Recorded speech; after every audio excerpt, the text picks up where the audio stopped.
नमस्कार, मैं हूं अमित और आप देख रहे हैं आंखें न्यूज 24। आइए नजर डालते हैं आज के महत्वपूर्ण खबरों पर। पटना के बाद अब सितंबर में गया में लगेगा पंडित धीरेन्द्र शास्त्री का दरबार। धीरेन्द्र शास्त्री ने आज पटना में महावीर मंदिर में की पूजा अर्चना। बिहार को विशेष राज्य का दर्जा दिए की मांग पर विजय चौधरी ने एक बार फिर केंद्र सरकार को घेरा। कहा, धर्म के नाम पर वोट बैंक की राजनीति करती है भाजपा। एक बार फिर अपने अंदाज में दिखे लालू प्रसाद यादव। कहा, बीजेपी का हो जाएगा सफाया। भाजपा कार्यालय में बाबा बागेश्वर की तस्वीर लगने के मामले पर प्रशांत किशोर ने कसा तंज। कहा, बीजेपी का राम जी पर से भरोसा उठ गया। और बिहार में मौसम ने फिर ली करवट। मौसम विभाग ने येलो अलर्ट किया जारी। अब खबरें विस्तार से। इस खबर के प्रायोजक हैं Lohianagar mount Carmel high school, Gyansthali high school और LMC कम्युनिकेशन। बाबा बागेश्वर धाम के पंडित धीरेन्द्र कृष्ण शास्त्री पटना के हनुमान मंदिर पहुंचे हैं और वहां पूजा अर्चना की है। वहीं मंदिर में श्रद्धालुओं की लंबी लाइन लगी थी। तस्वीरों में आप देख सकते हैं कि उनको देखने के लिए हजारों की भीड़ मंदिर के अंदर और आसपास में उमड़ पड़ी है। बता दें कि आज मंगलवार है और आज मंदिर में हनुमान जी की विशेष पूजा अर्चना की जाती है। वहीं हनुमान मंदिर के संरक्षक किशोर कुणाल ने मीडिया से बात करते हुए कहा कि पंडित धीरेन्द्र शास्त्री हनुमान मंदिर पहुंचे और वहां पूजा अर्चना की। उन्होंने मुझे हनुमंत कथा में आने की गुजारिश की है, लेकिन मैं अस्वस्थ हूं, इसलिए मैं वहां नहीं जा पाऊंगा। आपको सुनवाते हैं और क्या कुछ कह रहे हैं किशोर कुणाल।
आए थे, क्या दर्शन हुआ, क्या बातें हुई? नहीं आए, उनका स्वागत है, हर भक्त का स्वागत है।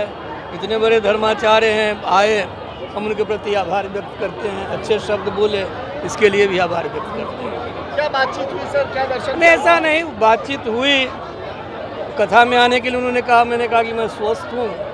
अभी 11 तारीख तक मैं दिल्ली हॉस्पिटल में था, ऑपरेशन कराकर लौटा हूँ, कभी आकर आप सबके दर्शन सर, इस भीषण गर्मी में, इस धूप में हम देख रहे हैं इतनी भीड़ जुट गई यहाँ पर, अचानक लग रहा है जैसे रामनवमी का माहौल। नहीं तो आजकल आप आइएगा मंगल के दिन तो 9 बजे से लेकर के 1 बजे तक यहाँ इतनी भीड़ रहती है कि पंक्तियाँ मस्जिद के उस पार तक चली जा रही हैं, किसी दिन R ब्लॉक तक चली जा रही है।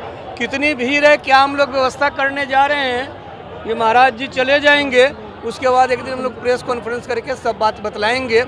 आज मैं बहुत कह नहीं पाऊंगा, लेकिन 3-4 दिनों में आप लोगों के साथ वार्ता में सारी बातें महावीर मंदिर के प्रति, इनके प्रति भी जो कहना होगा उस दिन सर, महाराज जी भी हनुमान के भक्त हैं, वो नहीं ठीक है, सब जितने भी हनुमान भक्त हैं, राम भक्त हैं या किसी भी आस्तिक हैं, सबके प्रति हमारी असीम श्रद्धा है।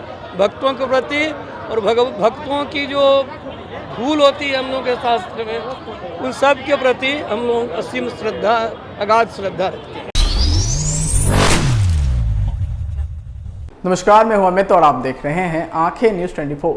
जदयू के वरिष्ठ नेता व वित्त मंत्री विजय चौधरी ने आगामी नीति आयोग की बैठक को लेकर केंद्र सरकार पर जमकर निशाना साधा है। उन्होंने कहा कि पहले नीति आयोग की कोर कमेटी में सभी राज्यों के मुख्यमंत्रियों को रखकर उनकी राय ली जा रही थी, लेकिन अब नीति आयोग किस तरह से काम कर रहा है यह सभी राज्यों के लोग देख रहे हैं। जब से केंद्र में मोदी सरकार आई है तब से केंद्रीय योजना नहीं, केंद्रीय प्रायोजित योजनाएं चलाई जा रही हैं, जिसका मतलब होता है कि राज्यों से राशि लेकर प्रायोजित योजना चलाना और उसका नाम सिर्फ केंद्र सरकार के द्वारा निर्धारित किया जाना। चुनावी समय में प्रधानमंत्री मोदी और गृह मंत्री अमित शाह राज्य में जाकर बड़े बड़े पैकेज की घोषणा करते रहते हैं, लेकिन आज तक बिहार में कभी भी इस तरह की कोई घोषणा या शिलान्यास और उद्घाटन नहीं किया गया। वहीं आगे उन्होंने बाबा बागेश्वर को लेकर कहा कि धर्म आस्था का विषय है, ना कि दिखावे का। बीजेपी धर्म के नाम पर वोट बैंक की राजनीति कर रही है, जो सरासर गलत है। आपको सुनवाते हैं और क्या कुछ कह रहे हैं मंत्री विजय चौधरी। इसमें कौन नई बात आपको लग रही है? CBI, ED और इनकम टैक्स, ये तो जब से हम लोगों का गठबंधन बना है तरह तरह के लोगों के यहाँ हो रहा है। आज रेड है, सुन लीजिएगा, कल से फिर भूल जाइएगा क्या उसमें हुआ नहीं हुआ, किसी को कुछ पता रहता है? वही लोग जानते हैं, वही लोग करते हैं, उनको यही करने में आनंद आता है। और आप देख रहे हैं कि जितना ही ये सब चीज हो रहा है, महागठबंधन की एकजुटता और मजबूती बढ़ते जा रही है। गिरिराज भी बोला है कि इसमें भी मुख्यमंत्री और ललन जी जो है वो इसीलिए छापा मारे। अब वो कह रहे हैं तो उन्हीं को पता होगा ना। CBI अगर ऐसा कहेगी तब न पूछिएगा। अगर कोई यहाँ पे खड़ा आदमी कह दे, कहे जी इन्होंने आपको कागज दिया था, सवाल है कागज देने लेने वाला में से कोई कहेगा तब न मतलब की बात है। ऐसे ही कोई कुछ कर रहे हैं तो उसका आपको भी संज्ञान नहीं लेना चाहिए। तो देखने में छोटी लगती है, लेकिन जरा सोच के देखिए। हम तो बिहार के शिक्षकों से जरूर कहेंगे कि जरा नज़र खोल के देखिए कि समग्र शिक्षा अभियान जो केंद्र प्रायोजित योजना है, दोनों राज्य मतलब सरकारों, केंद्र और राज्य सरकारों की हिस्सेदारी से उसमें राशि एकत्रित होती है और शिक्षकों के तनख्वाह से लेके बाकी चीज़ें होती हैं। उसमें जो केंद्र सरकार का हिस्सा आना था मैंने वो कोई अनुदान या कृपा नहीं है, वो संवैधानिक व्यवस्था के तहत उनको देनी थी, उन्होंने समय पर नहीं दिया, जिसके लिए उनके हिस्सा का 35 अरब से अधिक रुपया हम लोगों ने पिछले कैबिनेट में राज्य के अपने संसाधन से दिया है और तब अपने राज्यांश में मिला के हम बिहार के शिक्षकों का वेतन देने जा रहे हैं। ये तो हमारे साथ होता है। GST का ये बहुत बकाया है।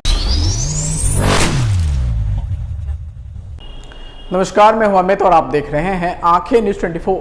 राजद सुप्रीमो लालू प्रसाद यादव आज दिल्ली के लिए रवाना हुए। वहीं आपको बता दें कि लालू प्रसाद यादव के साथ पूर्व मुख्यमंत्री राबड़ी देवी भी थी। वहीं पत्रकारों के द्वारा ये पूछे जाने पर कि कर्नाटक चुनाव में बीजेपी की हार पर लालू प्रसाद यादव ने कहा कि बीजेपी का सफाया होगा। आपको सुनवाते हैं और क्या कुछ कह रहे हैं लालू प्रसाद यादव। लालू यादव के साथ साथ बिहार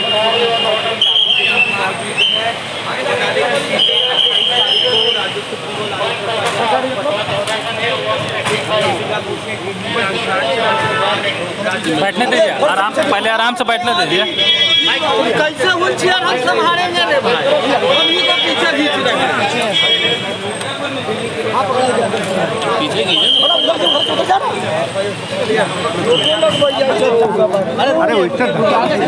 अरे बैठने दीजिए।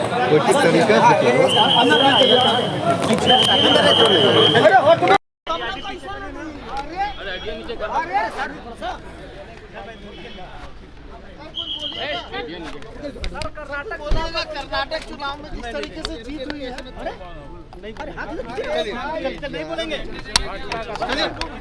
ऐसे करिएगा।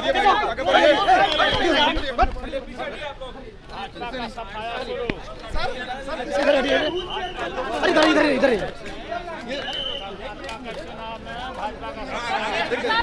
रोका क्यों नहीं? बाबा बागेश्वर को रोका क्यों नहीं?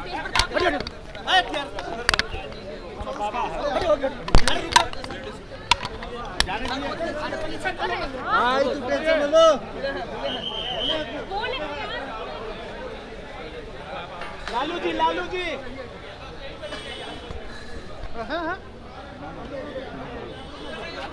ठीक है, रुकिए। सर भाजपा की हार हुई है, भाजपा की हार हुई है। लालू जी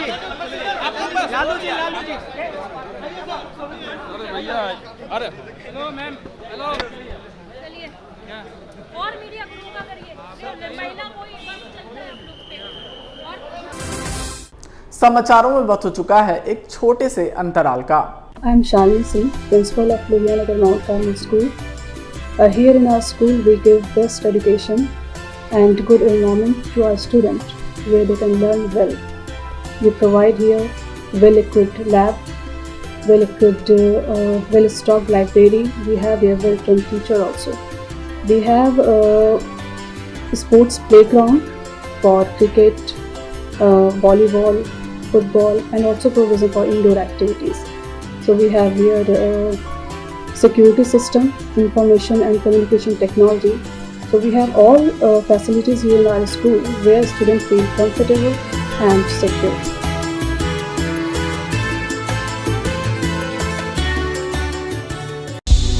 क्या आप पत्रकारिता के क्षेत्र में अपना कैरियर बनाना चाहते हैं? तो आज ही royal Ashoka institute of mass communication and journalism में अपनी जगह सुनिश्चित करें। आर्यभट्ट ज्ञान विश्वविद्यालय पटना से मान्यता प्राप्त 100% प्लेसमेंट के साथ royal Ashoka institute of mass communication and journalism नामांकन जारी है। हमारा पता है DS/16 गायत्री मंदिर के समीप कंकड़ बाग, पटना 8,20,000। आप हमें संपर्क भी कर सकते हैं। हमारा मोबाइल नंबर है 9955456126। ब्रेक के बाद आपका फिर से स्वागत है। नमस्कार, मैं हूं अमित और आप देख रहे हैं आंखें न्यूज 24। प्रशांत किशोर समस्तीपुर में पत्रकार वार्ता के दौरान बाबा बागेश्वर और भाजपा पर पूछे गए एक सवाल के जवाब में कहा कि भाजपा के कार्यालय पर बागेश्वर बाबा की तस्वीर लगी है। ये तो सवाल आपको भाजपा से करनी चाहिए कि राम जी का फोटो लगाने वाले अगर आप धीरेन्द्र शास्त्री का फोटो लगा रहे हैं तो भाजपा की तरक्की आप इसी से समझ सकते हैं। भाजपा का भरोसा राम जी पर कम हो गया है तो अब शास्त्री जी पर भरोसा करेंगे। ये आपको भाजपा की मानसिकता दिखाता है कि राम जी की फोटो की जगह वो किसकी फोटो लगा रहे हैं। भाजपा को तो अयोध्या में जो राम मंदिर बन रहा है उनका फोटो लगाना चाहिए। भाजपा को राम जी के नाम पर वोट मांगनी चाहिए। अब धीरेन्द्र शास्त्री का फोटो क्यों लगाए हैं, ये भाजपा की तरक्की आपको दिखा रही है। आपको सुनवाते हैं और क्या कुछ कह रहे हैं प्रशांत किशोर। अब तो भैया बीजेपी वालों से जाके पूछिए बीजेपी किसका फोटो लगाती है। मतलब जय श्री राम का फोटो लगाते लगाते अब धीरेन्द्र शास्त्री का फोटो लगा रहे हैं, तो वही दिखाता है कि उनकी कितनी तरक्की हो रही है। अब राम जी पर भरोसा कम हो गया होगा, तब शास्त्री जी पर भरोसा करके चलेंगे। अब ये इतनी समझ तो आप लोग को होनी चाहिए। पहले जय श्री राम का फोटो पोस्टर लगा रहे थे, अब धीरेन्द्र शास्त्री का फोटो लगा रहे थे। ये उनकी मानसिकता दिखा रहा है कि अब राम जी पर भरोसा, आपको पूछना चाहिए कि आपका राम जी पर भरोसा कम हो गया, अब आपको तो मंदिर, अयोध्या में मंदिर बन रहा है, उसका ना फोटो लगाना चाहिए। राम जी के नाम पर वोट मांगिए, अब शास्त्री जी का फोटो काहे लगा रहे हैं? भैया आप जो भी आ जाए, फिर आप हमको बेकार के सवाल में मत उलझाइए। हमने एक बार में आपको बोल दिया, उनकी तरक्की कितनी हो रही हो तो आपके आंख के सामने है। 12 में उत्तर प्रदेश में समाजवादी पार्टी जीती थी और 14 में भाजपा वहां पर 73-80 में 73 सीट जीत कर आई। कमोवेश वही स्थिति फिर कर्नाटक को लेकर है। इस बार उल्टी बात हुई है, इस बार कांग्रेस जीती है। तो फिर पत्रकार बंधु और जितने एनालिस्ट हैं और कुछ कांग्रेस के समर्थक अब इसको बता रहे हैं कि ये 24 का ये संकेत है। मेरे भाई, हर चुनाव अलग चुनाव है। आप बंगाल में जीते, वो बंगाल का चुनाव था। उत्तर प्रदेश में भाजपा जीती, वो उत्तर प्रदेश का चुनाव था। और कर्नाटक में जो चुनाव हुआ है वो कर्नाटक का चुनाव है। जिनको सफलता मिली है उनको बधाई, लेकिन इन चीजों को आप एक्स्ट्रापोलेट मत कीजिए। आपको बस ध्यान दिला दूं कि 2013 में कांग्रेस कर्नाटक जीती थी, 2014 में उसी कर्नाटक में भाजपा ने स्वीप किया। 2018 में एक राज्य नहीं, मध्य प्रदेश, छत्तीसगढ़ और राजस्थान, तीनों राज्यों में दिसंबर 2018 में कांग्रेस जीती। और उन्हीं राज्यों में, उसी राजस्थान में, उसी छत्तीसगढ़ में, उसी मध्य प्रदेश में जब लोकसभा के चुनाव 4 महीने के बाद हुए तो कांग्रेस का खाता नहीं खुला। तो मेरा जो अपना छोटा अनुभव है, चुनावों को आपको बस उसी संदर्भ में देखना चाहिए। ये जरूर दिखाता है कि भाजपा की क्या गलती है, कमी है, वो ठीक बात है। लेकिन कर्नाटक में ऐसा हुआ इसलिए कल होकर लोकसभा में भी ऐसा होगा, या उत्तर प्रदेश में भाजपा जीत गई इसलिए भाजपा ही जीतेगी, ये बातें नहीं है। लोग उत्साह में, जो कार्यकर्ता है, जो पार्टी के नेता हैं, वो उत्साह में इन चीजों को आगे बढ़ाकर बोलते हैं। जब नरेंद्र मोदी प्रधानमंत्री ने उत्तर प्रदेश के संदर्भ में ये कहा था तो भी गलत है, और आज अगर कांग्रेस के समर्थक कर्नाटक के संदर्भ में बोल रहे हैं तो मेरा उनको इतना ही सुझाव, बिन मांगा सुझाव है कि आप बहुत ज्यादा उत्साहित न हो। जीत मिली है वो अच्छी बात है, लेकिन ये जीत आगे के जीत का गारंटी नहीं है, उसका संकेत नहीं है। उसके लिए हर लड़ाई एक अलग लड़ाई है। नमस्कार, मैं हूं अमित और आप देख रहे हैं आंखें न्यूज 24। पटना समेत बिहार के अलग अलग हिस्सों में मौसम के कई रंग देखने को मिल रहे हैं। प्रदेश के दक्षिणी भागों में आंशिक बादल छाने व उत्तरी भागों में मेघ गर्जन के साथ वर्षा की गतिविधियां बनी हुई है। मौसम विज्ञान केंद्र के अनुसार एक चक्रवर्तीय परिसंरचना का क्षेत्र दक्षिण बांग्लादेश तक बना हुआ है। इसके प्रभाव से प्रदेश के उत्तरी भागों में गुरुवार तक मेघ गर्जन, बिजली चमकने के साथ हल्की वर्षा का पूर्वानुमान है। इस दौरान हवा की गति 10 से 20 किलोमीटर प्रति घंटे व झोंके के साथ 30 से 40 किलोमीटर प्रति घंटे रहने का पूर्वानुमान जारी किया गया है। मौसमी प्रभावों को देखते हुए येलो अलर्ट जारी कर दिया गया है। वहीं सोमवार को पटना समेत 22 जिलों के अधिकतम तापमान में गिरावट आई है, जबकि 40.8 डिग्री सेल्सियस के साथ गया प्रदेश का सर्वाधिक गर्म शहर दर्ज किया गया। बीते 24 घंटों के दौरान पटना के अधिकतम तापमान में 3.6 डिग्री की गिरावट के साथ 37.4 डिग्री सेल्सियस दर्ज किया गया। सुपौल जिले के राघोपुर में 42.2 मिलीमीटर वर्षा दर्ज की गई। वहीं प्रदेश के मधेपुरा, सहरसा, अररिया, दरभंगा, मधुबनी समेत कई हिस्सों में वर्षा के कारण लोगों को गर्मी से राहत मिली है। मंगलवार को पटना व इसके आसपास इलाकों में आंशिक रूप से बादल छाए रहने के कारण मौसम सुहाना बना रहेगा। पटना समेत 22 जिलों के अधिकतम तापमान में गिरावट आई है। पटना के अधिकतम तापमान में 3.6 डिग्री, नालंदा में 4.3 डिग्री, डेहरी में 0.4 डिग्री, नवादा में 0.1 डिग्री, वहीं जमुई में 0.6 डिग्री, कटिहार में 2.4 डिग्री। वहीं भागलपुर की बात करें तो भागलपुर में 3.0 डिग्री, खगड़िया में 6 डिग्री, वैशाली में 5.6 डिग्री, छपरा में 1.4 डिग्री, वाल्मीकि नगर में 2.5 डिग्री, मुजफ्फरपुर में 4.8 डिग्री, कटिहार में 2.4 डिग्री, पूर्णिया में 2.8 डिग्री, वहीं अररिया की बात करें तो अररिया में 3.8 डिग्री, फारबिसगंज में 4 डिग्री, किशनगंज में 3 डिग्री, पूसा में 5.6 डिग्री सेल्सियस की कमी आई है। जबकि प्रदेश के औरंगाबाद, गया, बांका, मोतिहारी के अधिकतम तापमान में वृद्धि दर्ज की गई है। ब्यूरो रिपोर्ट, आंखें न्यूज़ 24। आइए एक बार फिर डालते हैं आज की सुर्खियों पर। पटना के बाद अब सितंबर में गया में लगेगा पंडित धीरेन्द्र शास्त्री का दरबार। धीरेन्द्र शास्त्री ने आज पटना में महावीर मंदिर में की पूजा अर्चना। बिहार को विशेष राज्य का दर्जा दिए की मांग पर विजय चौधरी ने एक बार फिर केंद्र सरकार को घेरा। कहा, धर्म के नाम पर वोट बैंक की राजनीति करती है भाजपा। एक बार फिर अपने अंदाज में दिखे लालू प्रसाद यादव। कहा, बीजेपी का हो जाएगा सफाया। भाजपा कार्यालय में बाबा बागेश्वर की तस्वीर लगने के मामले पर प्रशांत किशोर ने कसा तंज। कहा, बीजेपी का राम जी पर से भरोसा उठ गया। और बिहार में मौसम ने फिर ली करवट। मौसम विभाग ने येलो अलर्ट किया जारी। आज के लिए बस इतना ही। ताजा तरीन खबरों के लिए देखते रहें आंखें न्यूज़ 24, नजर हर खबर पर। अगर आपने अभी तक हमारे चैनल को लाइक, सब्सक्राइब, शेयर नहीं किया है तो जल्द से जल्द हमारे चैनल को लाइक करें, सब्सक्राइब करें और बेल आइकन को दबाना ना भूलें। नमस्कार। इस खबर के प्रायोजक हैं Lohia Nagar mount Carmel high school, Gyansthali high school और LMC कम्युनिकेशन।